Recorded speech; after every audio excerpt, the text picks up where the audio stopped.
Hey guys, turkey season is in full swing right now, and if you are planning on getting after it, make sure to pick up some Meat Eater Phelps turkey calls to stuff into the old turkey vest or into your fanny pack right now. I carry a few different things. I like to use mouth calls, and I like to use pot calls. Mouth calls or diaphragms, I like them because it gives you hand-free calling, meaning when you're working a bird up close, you can have your gun on your knee, finger on the trigger, ready to roll, and still be making turkey sounds. I like pot calls because I just like pot calls. I enjoy calling with a pot call.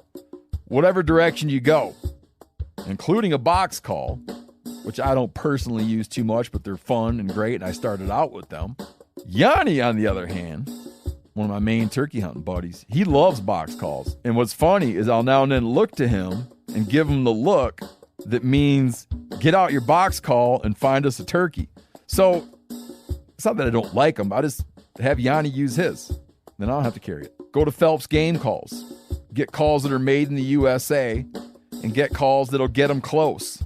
Find yours at phelpsgamecalls.com today.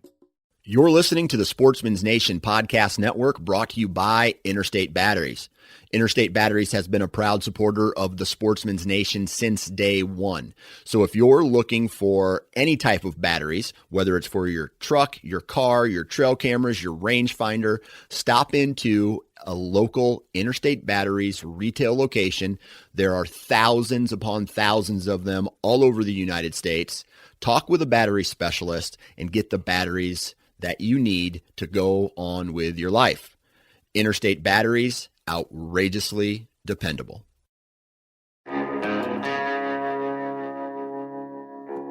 My name is Clay Newcomb, and I'm the host of the Bear Hunting Magazine podcast. I'll also be your host into the world of hunting the icon of North American wilderness, the bear. We'll talk about tactics, gear, conservation, but we'll also bring you into some of the wildest country on the planet, chasing bear.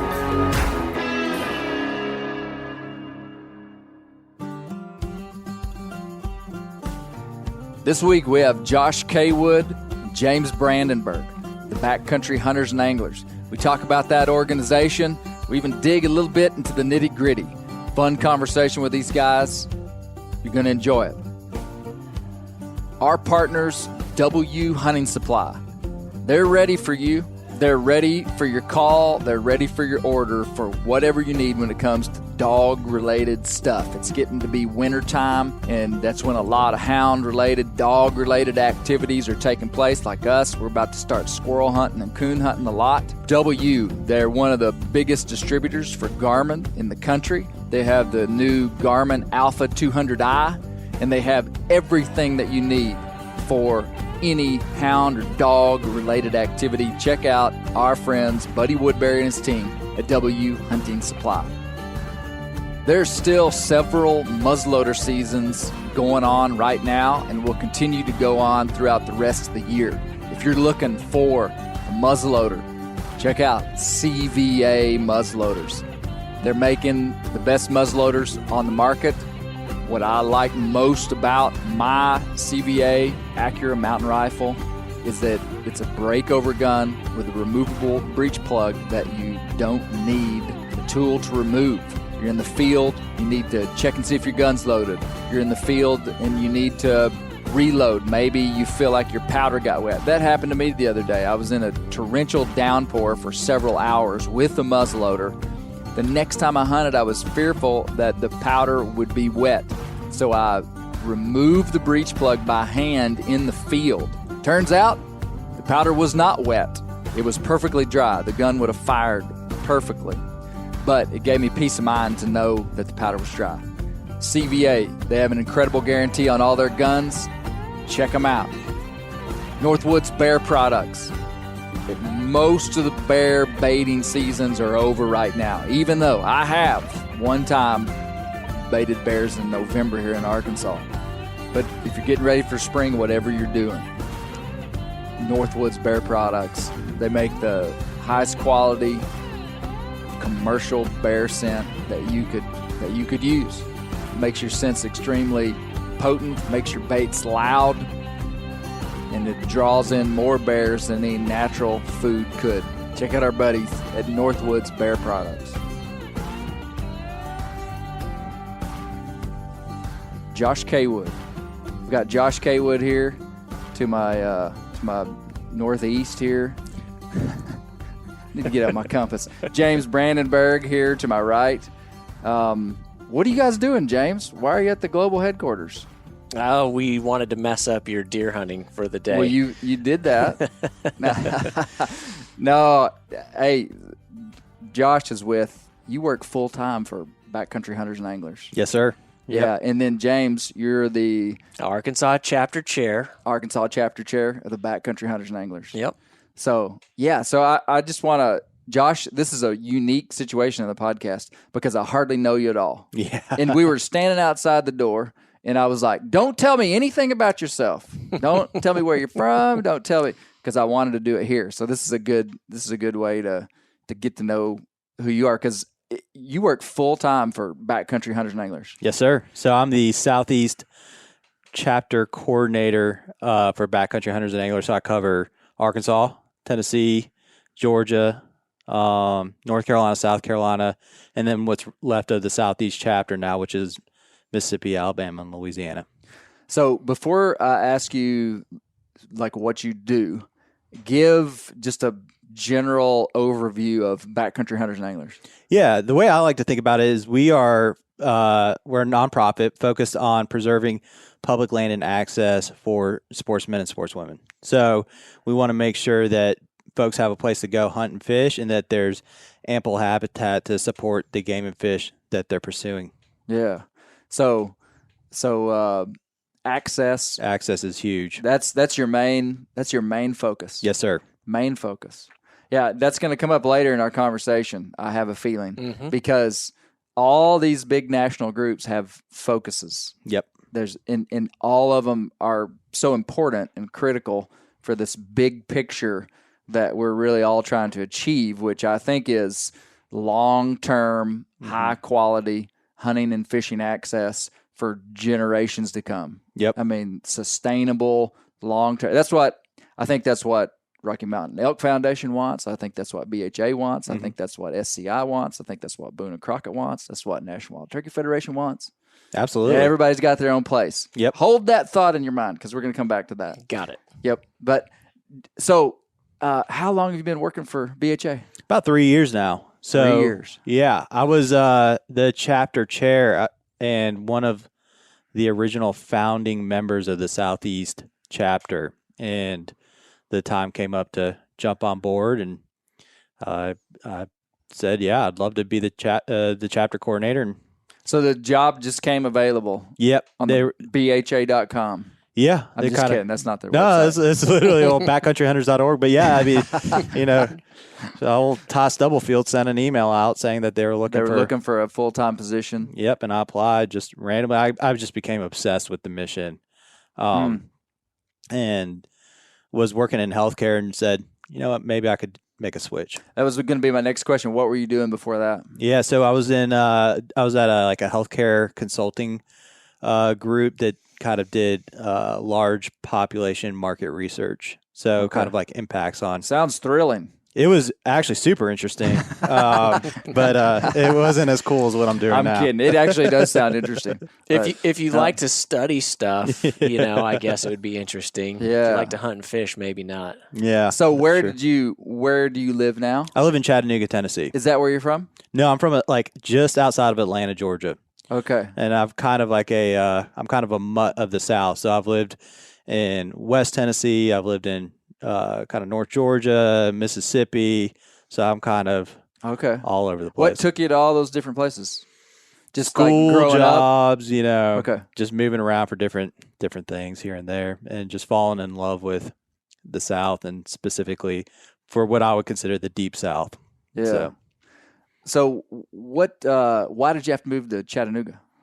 Job. You needed to be right there. I got recruited to help start a healthcare technology company. Okay, so BHA didn't move you to Chattanooga. No. So I got recruited. So you were just there, and you were able to stay there. Yes, sir. Yeah. I love it. Okay. It's pretty good hunting and fishing there around Chattanooga?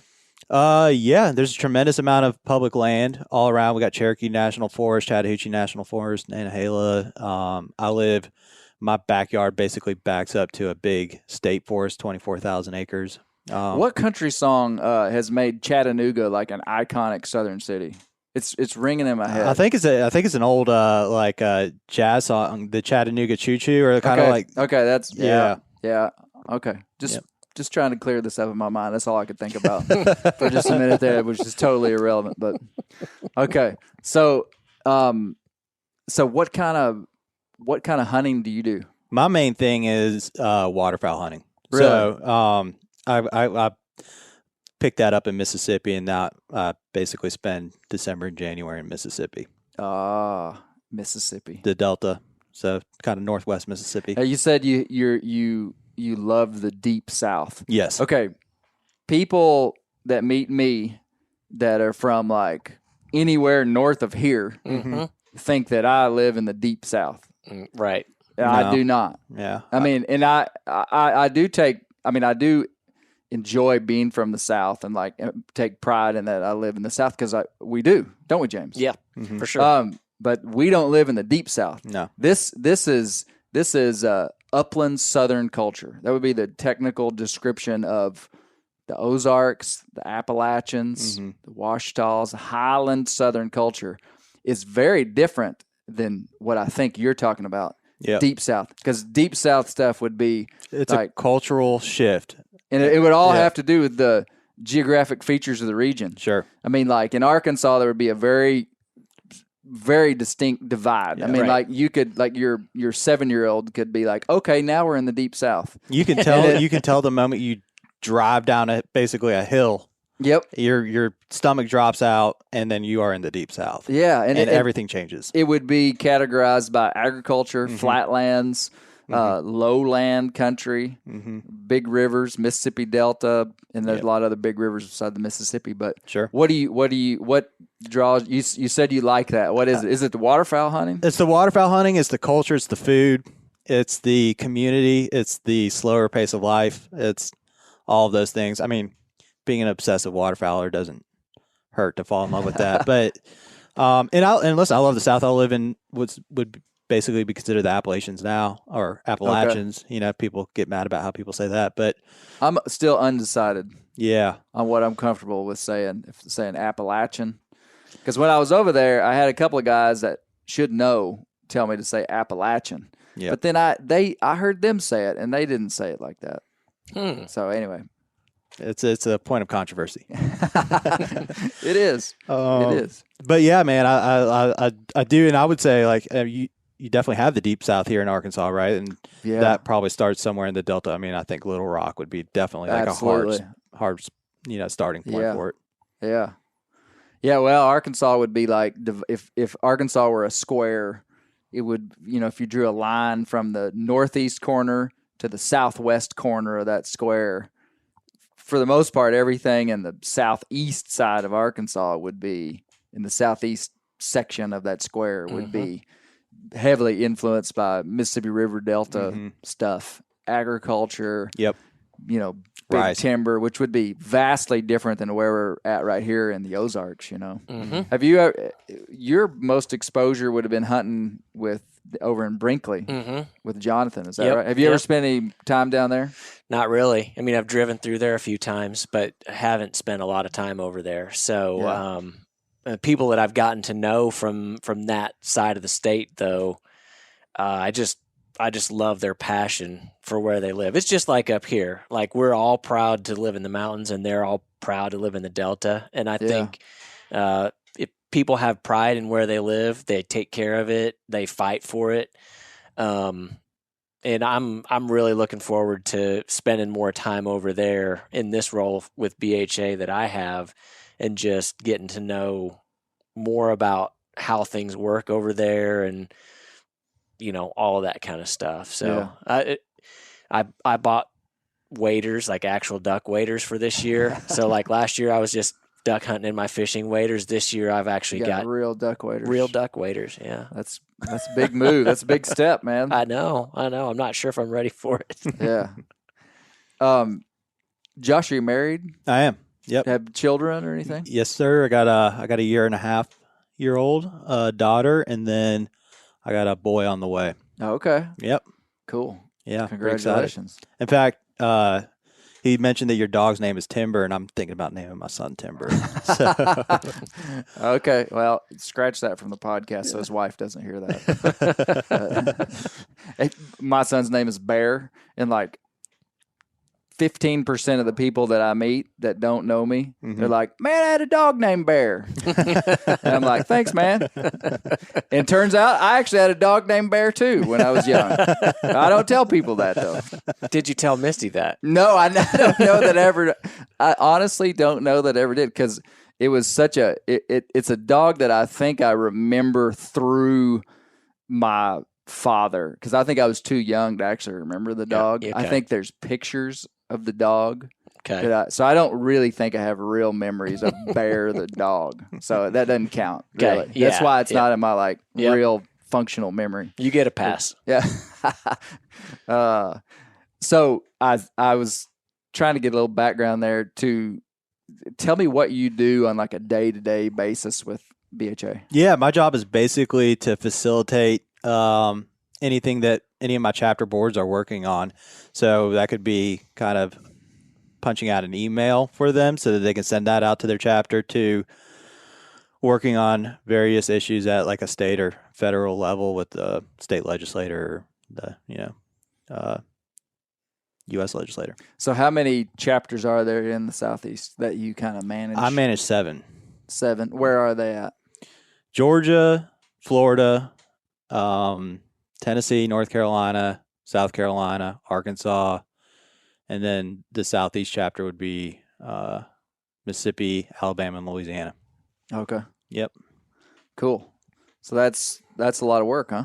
Yeah, that's getting to be. It started off as a cush job. I was able to go hunting and fishing whenever I wanted, and now I'm sitting in Arkansas instead of my deer blind. We keep picking fights for him to help us out with. Yeah. Well, so when I first became familiar with BHA and James as well, one thing I think James and I have talked about is sometimes in this part of the world there seems to be less public land issues, or there would seem to be on the surface anyway, because some of the stuff out west is really kind of headline dominating, in your face, big moves, like some state wanting to sell off a couple 100,000 acres of public land or something, or some senator saying they're going to do this or that. We don't have as much of that here. So tell me some of the issues going on.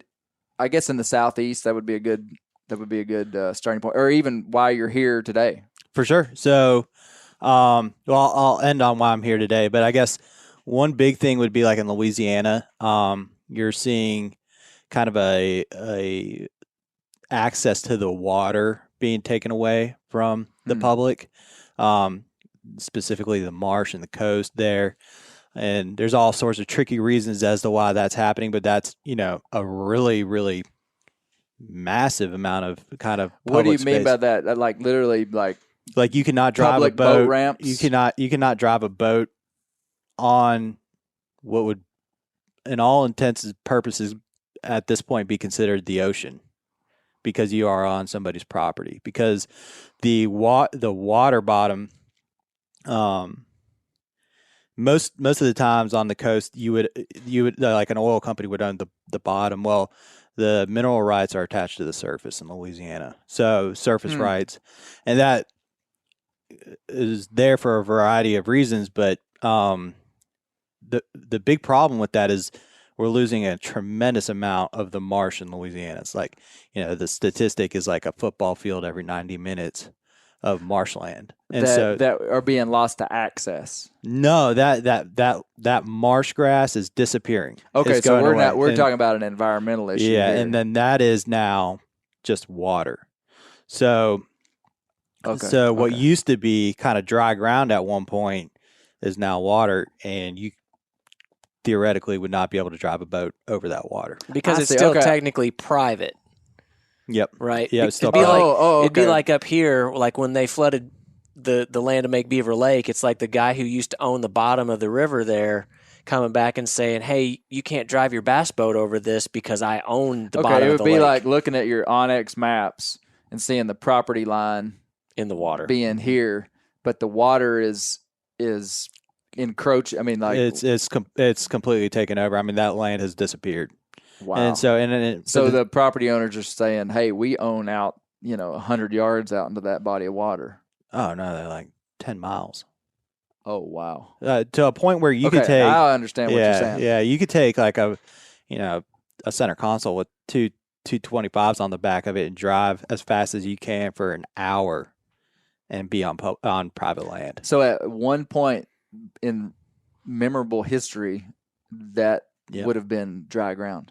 Last year. So what's happening with that? Just sea level rise? It's a variety of things. So one would argue that sea level rise is contributing to that.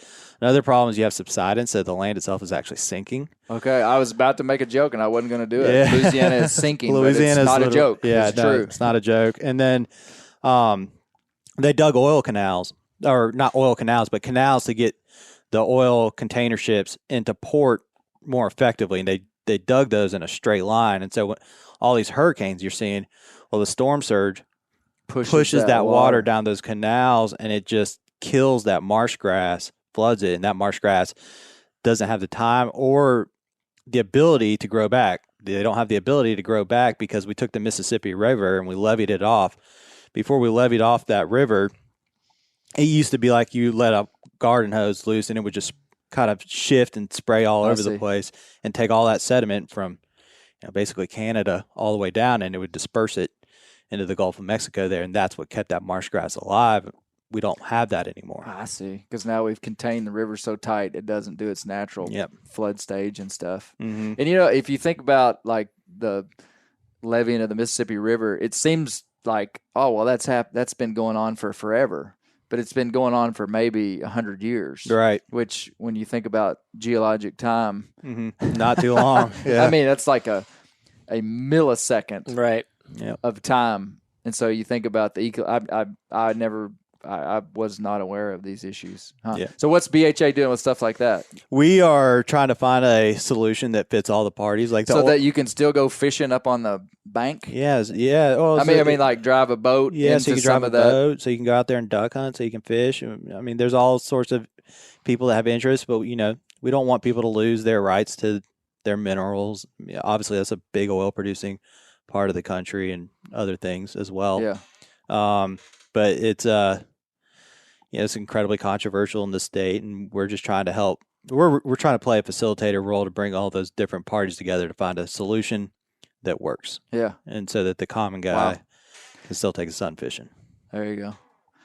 So what other issues would there be? And that's a great example of that I would not have really been aware of. That shows the kind of stuff that you guys are working in. Yeah, I mean, we're doing things in Florida. We've commented on trying to get the hunting of black bear in Florida, back. So our chapter down there is kind of slowly poking around on that and beginning to build the right relationships, and hopefully that's something we'll see here in the near-term future. And then most recently here, I'm in Arkansas working on this pine tree research station issue. Yeah. And that's been a very exciting project for us, and it's really helped out the Arkansas chapter here. Yeah. So we did a whole podcast, James and I did on that, but give me like a 25-second synopsis for someone who hadn't heard about that. Yep. The University of Arkansas owns 11,850 acres over in eastern Arkansas. It's a research station they bought from the Forest Service back in the 60s. It's been managed. It's supposed to remain open for public use. The land is supposed to remain used for the public. Right. They've allowed hunting and fishing on that for a long time. Like 70 years. It's not 70 years, but quite a long time. Okay. And they have a contract in place to sell that land to a private entity, some of it, 6,300 acres. That portion would cease to be in public use, which is a violation of the deed. The original deed. Yep. And so, what we're working on that is trying to find a solution that keeps that land public. Like we've talked about, if the university needs to sell that land to fund other priorities, let's find another way to make that happen that keeps that land public. Yeah. It was purchased by the federal government during the Depression in order to conserve the land, to rehabilitate farmland that had been degraded just because it was marginal to start off with. And it's now great wildlife habitat. Yeah. And we want to see it stay that way and available to the public, as it has been public land now for close to 90 years. Wow. 80 to 85 years it's been public land. So we want it to stay that way. So you guys are advocating for a solution to not sell that land. Yep. Yeah. Yep. Or someone buy it that stays public. That it stays public. Yep. Yeah. So that's what puts me in the seat today. But so you're in Arkansas dealing with some of that stuff. Yep. Good. Excited to be here. Good. Well, great. Anybody that's been paying much attention to BHA, it blew my mind. When I first started hearing about BHA, I went and joined the organization, got involved with them, and then all of a sudden I started getting private messages from a few people saying, hey, don't you know that BHA is... And I mean, I'm just going to say it because it's on the internet, so we might as well say it. Because we're going to talk about why... I mean, to me, it's just a ridiculous kind of conspiracy theory. And I've got some data because I promise you, I've scrutinized this organization. And I have tried to find somebody that could actually tell me why these terrible things were true. But I mean, people saying that BHA was a green decoy? Green decoy. So a green decoy, for someone who wouldn't understand the analogy, a green decoy would be a left-wing environmental group that would cloak itself as a hunter, a sportsman-led group that would try to like woo all these sportsmen and come in as like the hunter kid and then turn the table at some point or in the back room begin to navigate legislation and stuff in the favor of anti-hunting sentiment. Yes. I mean, that it's not like we're trying to hide that people say that, because No. people do. Yeah. And it's do you guys have any ideas on where or why some of this would have come up? Well, I mean, we've made enemies. We've made people mad, and some of those folks have a vested interest in creating a narrative to weaken us, and that there's public relation groups that have been commissioned to write those articles about us and create that narrative, and that's I think somewhat pretty public knowledge to like the BHA like hardcore dudes, so we know that some of that has happened. That actually took place, I don't know, maybe like 5 years ago before I came on to BHA, that whole kind of narrative creation thing. But we've been dealing with it ever since. It's one of those things that kind of lives on the internet. In fact, when I told my dad I was moving my career to BHA, he like Googled and found that. And he was like, well, I think they're a bunch of liberal anti-hunting, Good. Your dad said that, huh? And I was like, man. No, I don't think so, man. I mean, you just hang out with some of these guys. I mean, hang out with the guys that work at BHA. And I mean, Ty Stubblefield. Yeah. That dude kills a lot of stuff, Yeah. And one of our main initiatives is an R3 program, which is we want to create more hunters. Yeah. I don't see that being too, anti-hunting friendly. Yeah. Well, I mean, I went to the BHA rendezvous 3 years ago, and I mean, if you could go to that rendezvous and say that this was an anti-hunting group, you'd I don't know, you'd have to have a pretty strong warp on what you're seeing. Mm-hmm. I think BHA has done things different. Yep. I mean, like, for instance, at that BHA, and this is a great thing to bring up. Obviously, this is all public knowledge. They had Yvonne Chenard Yep. speaking there. Yep. Man, when I saw the founder of Patagonia, a billion massive global player in the outdoor industry, sitting in front of 1,500 hunters saying that he was on our side. I was like, this is good. Yeah. No, this is the guy you want on your team. I came back from that rendezvous after I made a video about it, and I had people email me and say, Clay, you are the representative of bear hunters across this country. I cannot believe that you would put your stamp of approval on Yvon Chouinard. He said, do you not know? I mean, this is almost word for word. I mean, it's like branded in my mind what this guy said. He said, do you not know that Yvon Chouinard, am I saying his name right? Chouinard is not for delisting Yellowstone grizzlies? It doesn't surprise me that Chouinard doesn't want. I mean, he is not totally on our page. No, right. We're not totally on his page, but BHA has a good way of coming together to work with people that we do have some common ground with. Yep. And that spooks people that are of a mindset of polarization, like them and us. And I could be in that camp in certain places. I'm not saying, I mean, there's some places you can't compromise. Right. Like, so I'm not saying that we need to make friends with, somebody that's going to hurt us. But this guy just was like, Clay, you're betraying predator hunting by saying that Yvon Chouinard is a friend of ours. And I just fundamentally disagree with that. Yeah. No, listen, I do too. And I know a few of the folks inside of Patagonia. I've done some stuff with them. The main guy for all the retail stores in the East, he is an ex-moose hunting guide in Maine. I mean, so like inside of Patagonia, there's disagreements, right? Yeah. But we can agree on 80%, disagree on 20%. And if we can advance, public land hunting, like I'm willing to take that risk. Yeah. I mean, that's a big thing. I heard so there was a podcast, a well-known podcast, and the host had a guy on that was like kind of a BHA guy that had a lot of background in why BHA was like this anti-hunting group. When I heard that this was happening, I went to that podcast and was like, great, here we go. Now I'm going to be able to call James and say, I told you, James. Get me out of here. And I listened to that podcast, and everything that was said was speculative. Yep.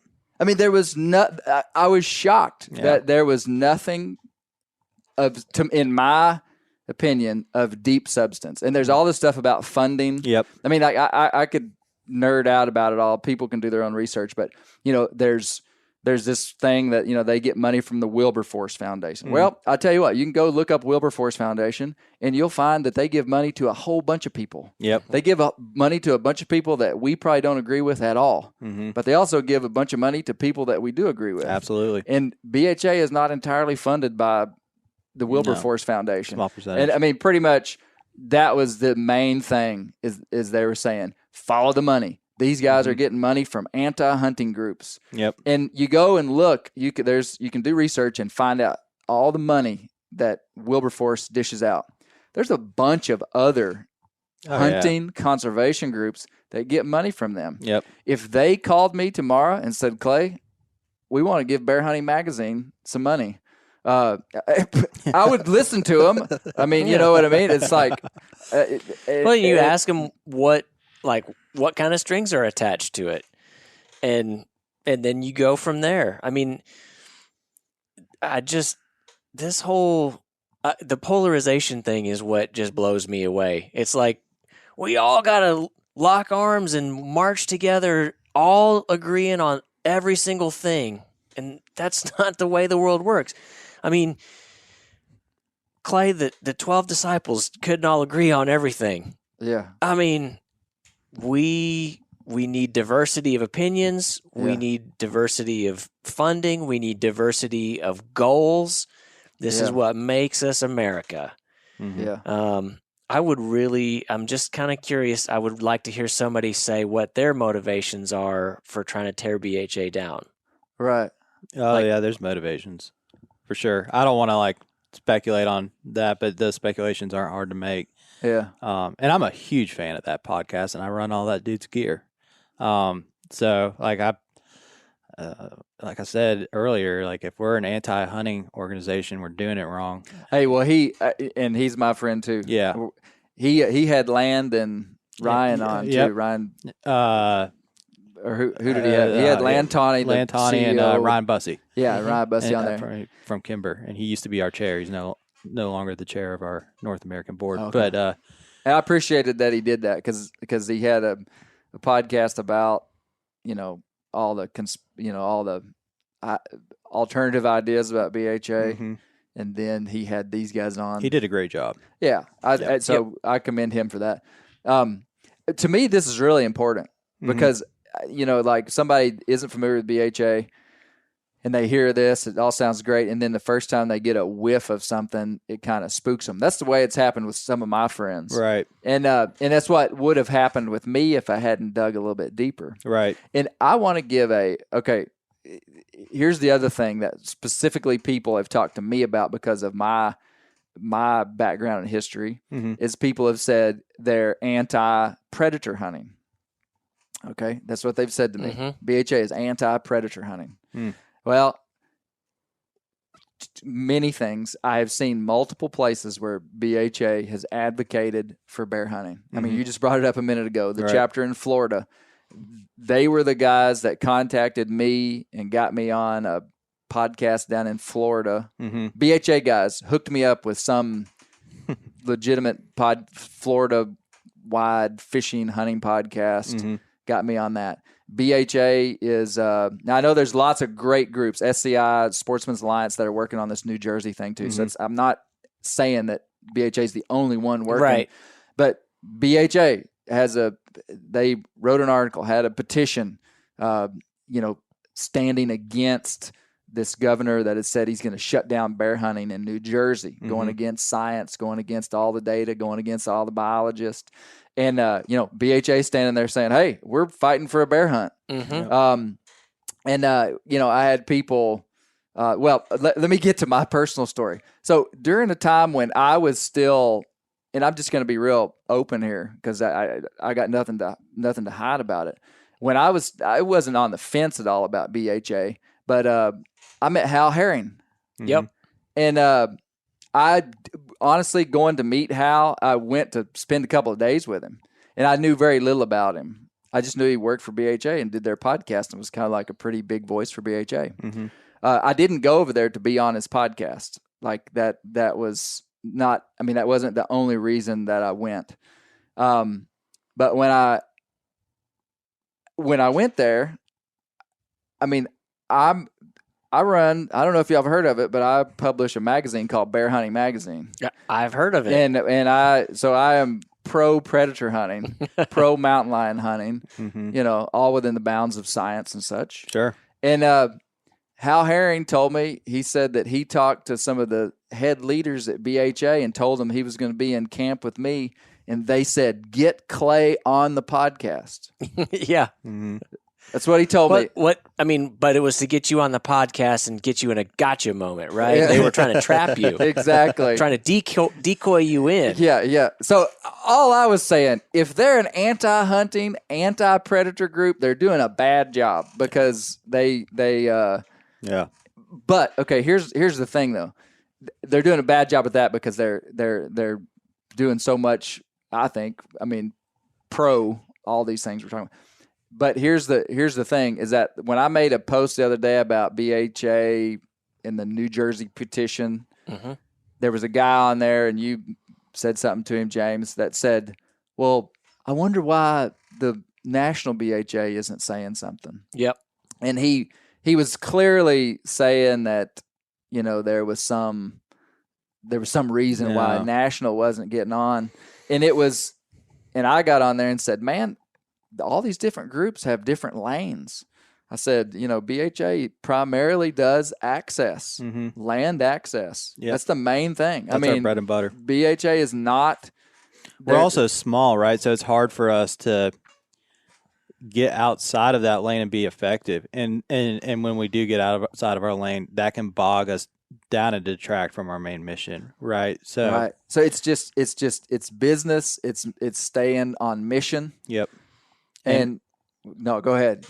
I think you're on the right path, and at the end of the day too, one of the reasons why you might not see something out of the North American organization as a whole is our job is to back our chapters, right? So we back the work that our chapters are doing. We're a led from the ground up.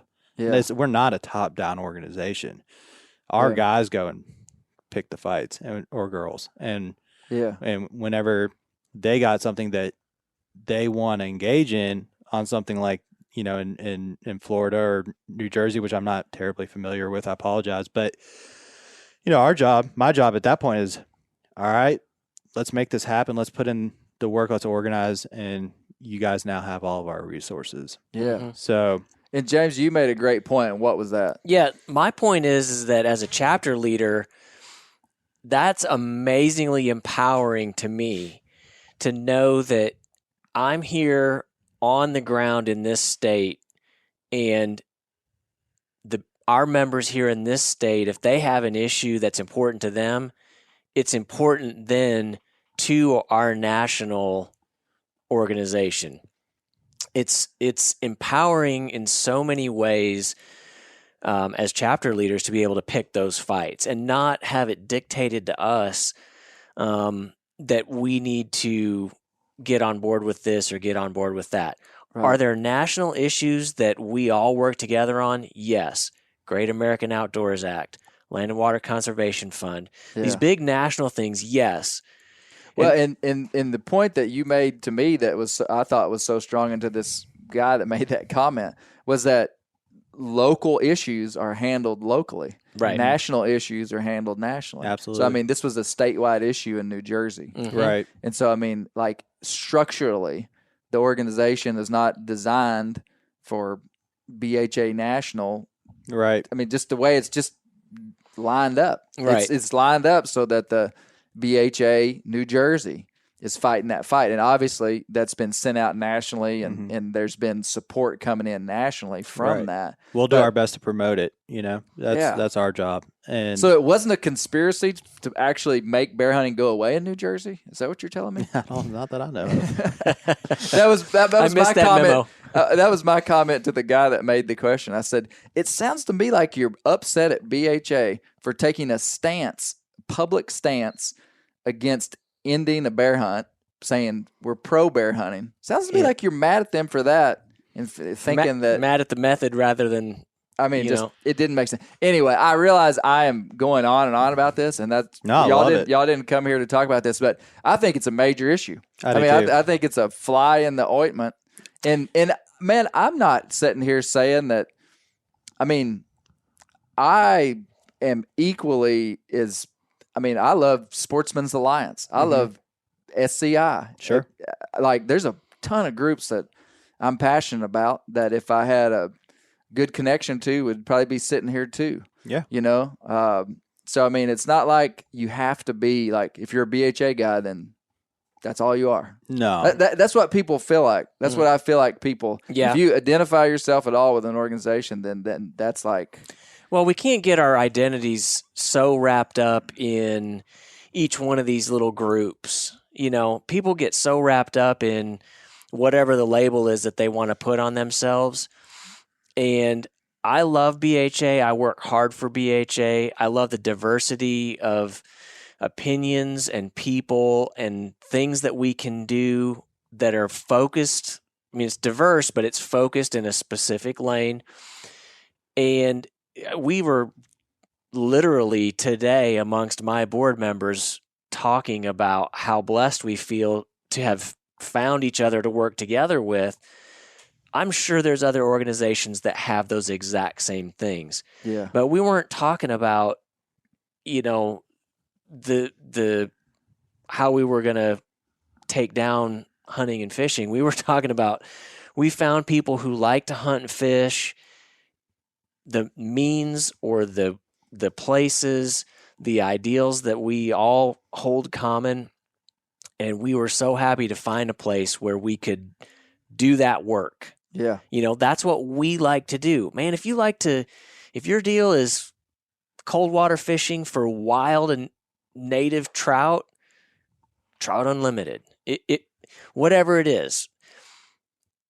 But just because you're a member of that one group, you don't have to throw rocks at all the other ones either. And that's what I'm so glad that I think is just different amongst the people that I work with in BHA. Yeah. And we can kind of get focused on these loud kind of trolls, that are talking smack, but they're a small percentage, right? Yeah. I think most people out there.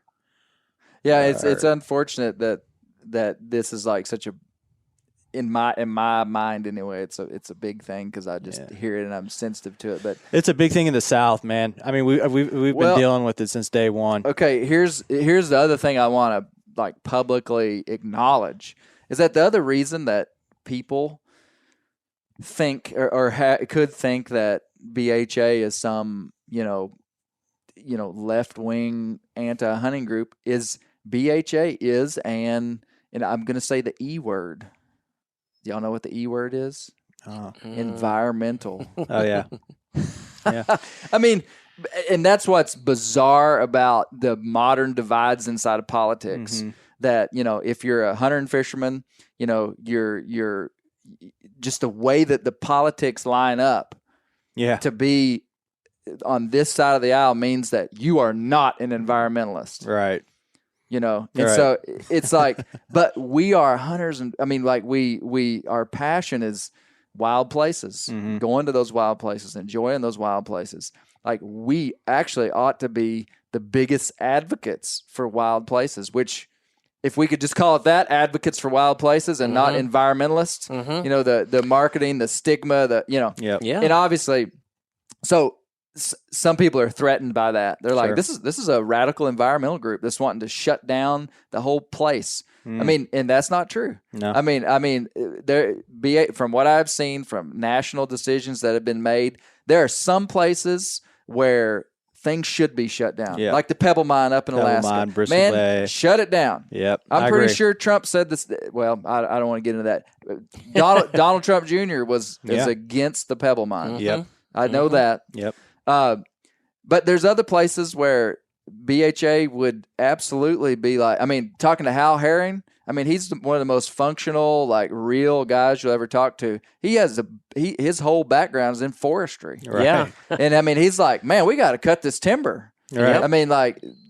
land use practices that are sustainable, that are good for wildlife, that are good for the economy too. Yep. So it's not just this blanket, we're the, I think if anything, Clay, it's a more holistic approach that we have. Like we're not against resource extraction. We're not against private land even. We're not against burning, prescribed fire. I mean, we're pro-prescribed fire in parts of the country and against prescribed fire in other parts of the country purely based on, the forest management plans, the science there that support it. And, wherever the science points us is where we want to go. Right. We want, because that's what's going to be the best for the wildlife and the habitat. Yeah.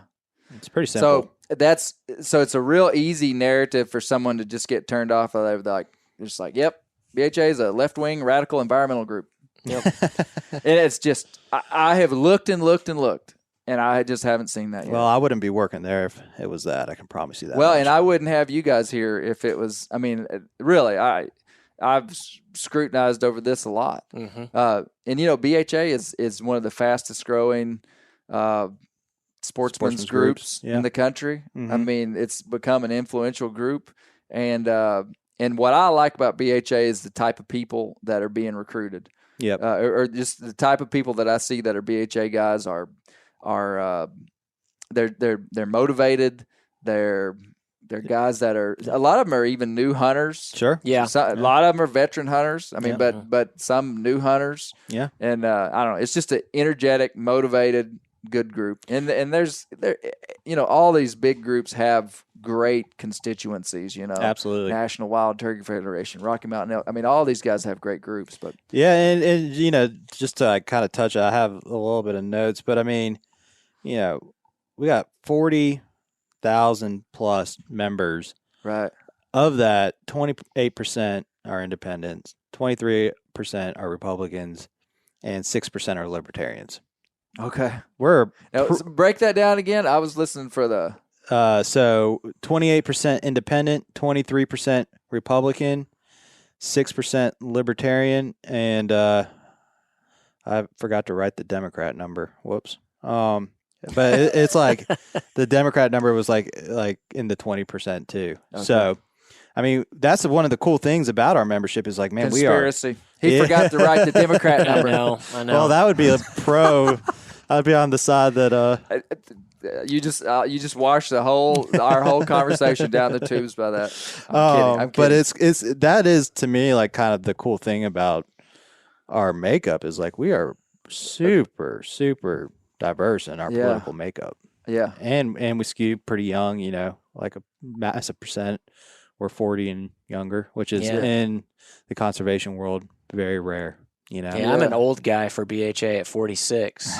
I'm starting to feel my age. Yeah. So, Clay, That's good intel. I think we could kind of wrap this part of it up just by describing our membership a little bit more. It's people who are motivated to learn more about hunting, to share that.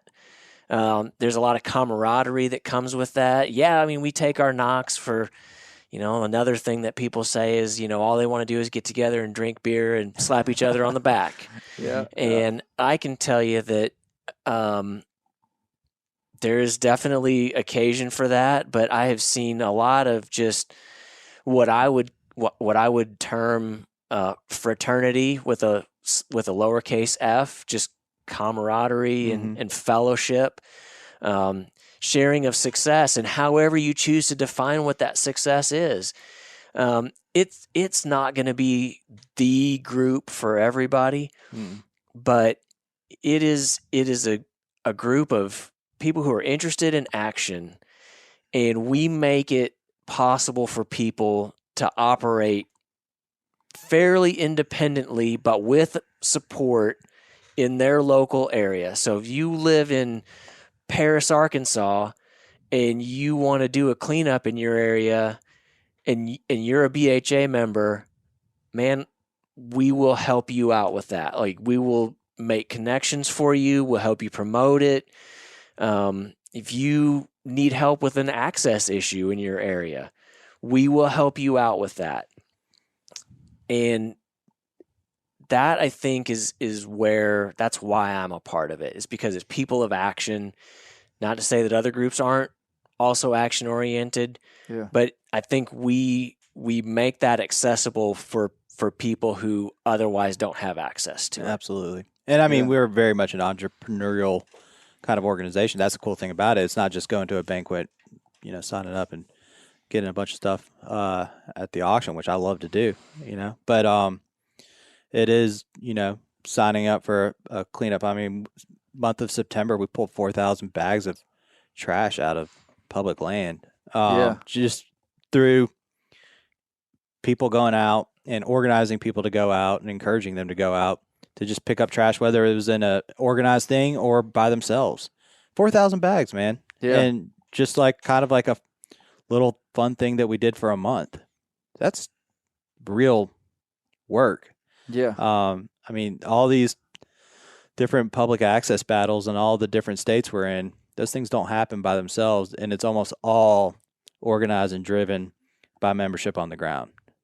So if you want to like roll up your sleeves and get dirty and fight for something, this is a really fun organization to do it with. And you're going to learn a lot about how to kind of fight in those arenas, which, I mean, I think James could tell you all about. But it's a good time, man. We don't just drink beer, though. We do drink a lot of beer. A lot. It happens, but I've also seen it be like, okay, guys, we got to get the work done. Yep. We got to go get this done. We're going to hit it hard, and just the sharing of information too. I mean, learning how to hunt, learning how to fish, sharing of, sometimes it's sharing of spots, sometimes it's sharing of camp. Like, come to my camp with me and I'll help you learn how to do something. Do not ask me for a spot. I will not give it to you. Man, Don't be a public land knucklehead. No. I know. You got to stay away from that. Somebody recorded a podcast about that, And then I had to write and then an it turned article. into a book. Yeah. That's right. Yeah. No, BHA, they've got a knack for organizing people to do work, man. Mm-hmm. They kind of like made it cool to go out and pick up trash on WMAs and on public land. And obviously you're just doing so much more than that. But yeah, that's great. That's great. Josh, are you a whitetail hunter? A little bit. I would consider myself a expert whitetail hunter, but I spend a lot of time in tree stands. Yeah. Yeah. Absolutely. Mainly waterfowl though, huh? Waterfowl is something that I feel like I call myself a waterfowl hunter in the sense that I feel like I'm confident when I go out that I know what I'm doing to some extent, right? As much as you can in hunting, right? Yeah. Nothing's ever easy, but that is my passion. Mallard for sure. duck, top end duck for you? I mean, my favorite's probably teal. Oh, really? Yeah. Early season teal? I don't early season teal hunt as much as in the deeper south. It's you're just fighting off snakes and everything, and hunting is kind of sporadic. Y'all see that duck over there on the wall? Yeah. Oh yeah, that's a Yeah, beautiful duck. I'm a big waterfowler. That's the only Where's your mallard waders, duck. Clay? That's the only mallard duck I've ever killed. That's a beautiful representation of one. I mounted the only mallard duck I've ever killed. Clay, I'm picking up the only duck I've ever killed in my life. I had it mounted, and we're picking it up tomorrow. Oh, for you? Yeah, mine. Yeah. What kind of duck was that? Wood duck. Okay. Which I know a lot of people will be like, oh, wood duck, whatever. It was the first duck Man, I ever I would shot. mount a wood duck. They're probably the beautiful. most beautiful. Yeah, They really are. yeah, man. But I love shooting into teal. I mean, this might be controversial, but my favorite thing to do in the world is shoot ducks. I mean, yeah, and I feel like that's almost you're not supposed to say that anymore in some circles, but Why? I don't. That's I mean, really, what makes you? Are you single-handedly like collapsing the population? Are you doing it illegally? no. Are you following the rules? I'm following the rules, but I Man. mean, I just love it, and but teal are so much fun to shoot into, and they taste great. They're fast. They're fast, yeah, Super fast. yeah. It's fun. How much shooting. faster is a teal than a mallard? I don't know, 3 times. Is it really 3 Yeah. times? Yeah, I don't think that's actually true. just the way they come in, man. They're so close to you when they come in, right? They're a lot. Maybe they're that's like, what it they is. buzz over you, and they're like, they weren't there, I don't then know. they're there, and then they're gone. Mallards kind of lumber in. They're big ducks. They take their time getting down. Teal, like, they're in and out, and they're just hauling. I've never teal hunted. We have to change that. Well, I'd like to try it sometime. There you go. James, you killed a buck just the other day. I did, yes, Yeah? with my bow. Man, you're having a great I'm year. having a fantastic year. I feel amazingly blessed this year.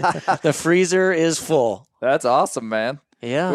I hadn't really heard much of the story. I mean, Well, I was hunting last Saturday. Just got out in the stand before daybreak.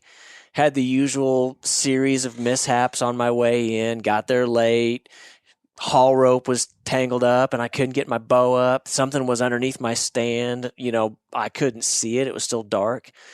But I finally got settled and, saw a doe and a fawn moving across now where the were field. you at? This was in Missouri. That's what I was thinking. This was on private land in Missouri. Yeah, okay. My in-laws' place up there. So it was bow season up there Yeah. only.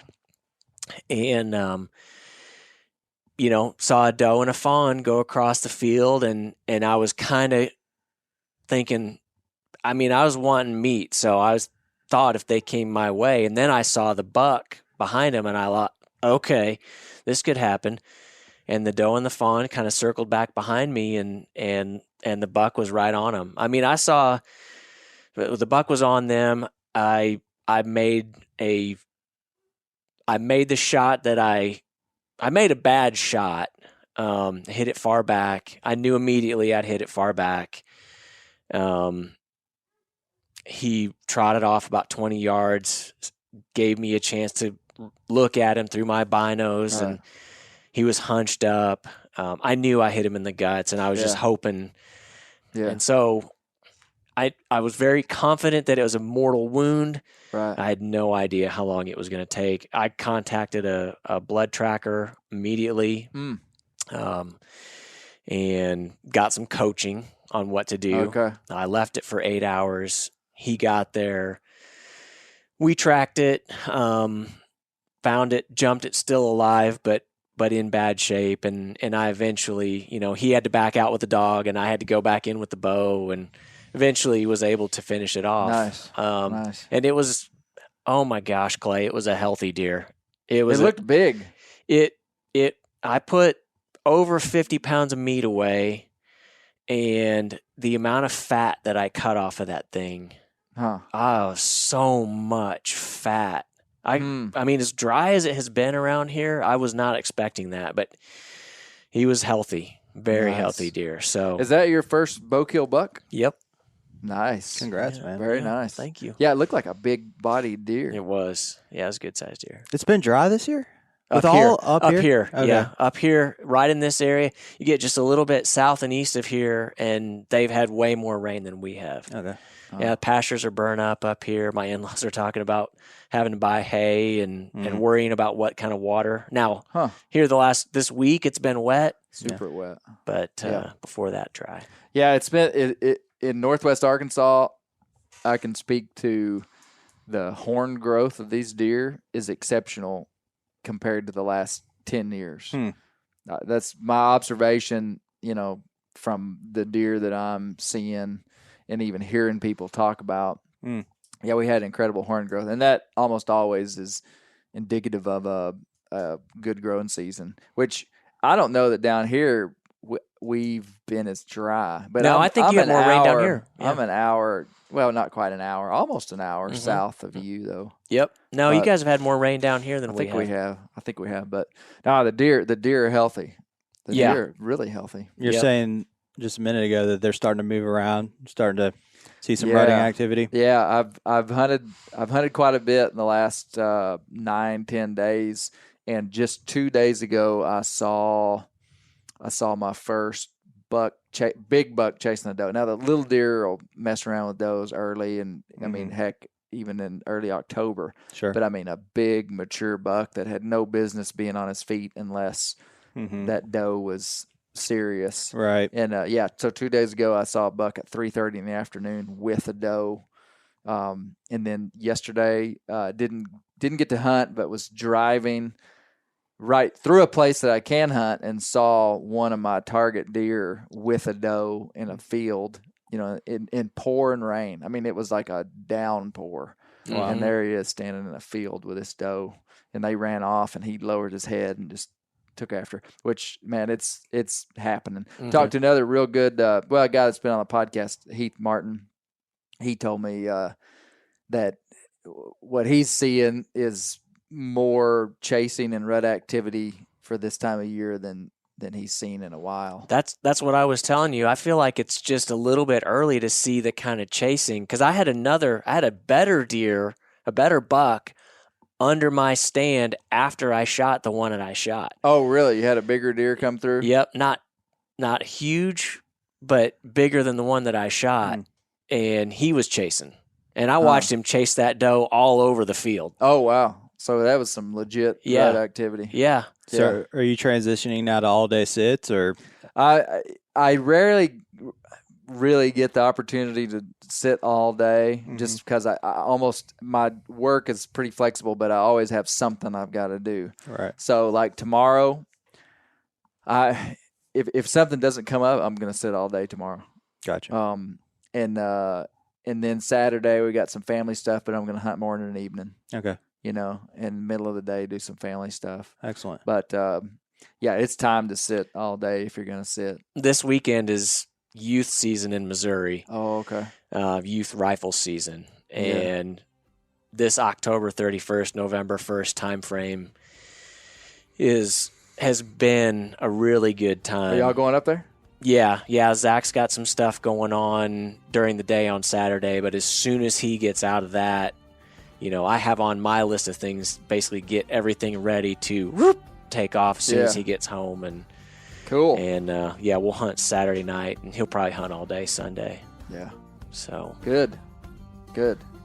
Well, Josh, is there anything else that we kind of just hit, some kind of random things inside of BHA? Anything you'd like to say or? No, man, this was thoughts? awesome. This was fun. I enjoyed it. It's a great way to end the day. Great. Yeah. Thank you for allowing us to come by. Yeah, man. James? Man, I'm good. You're good. Okay. Thank you. Okay. Right on. Well, keep the wild places wild, because that's where the bears live. Absolutely. And that's what BHA is trying to do. Keep the wild places wild. They can't steal that tagline.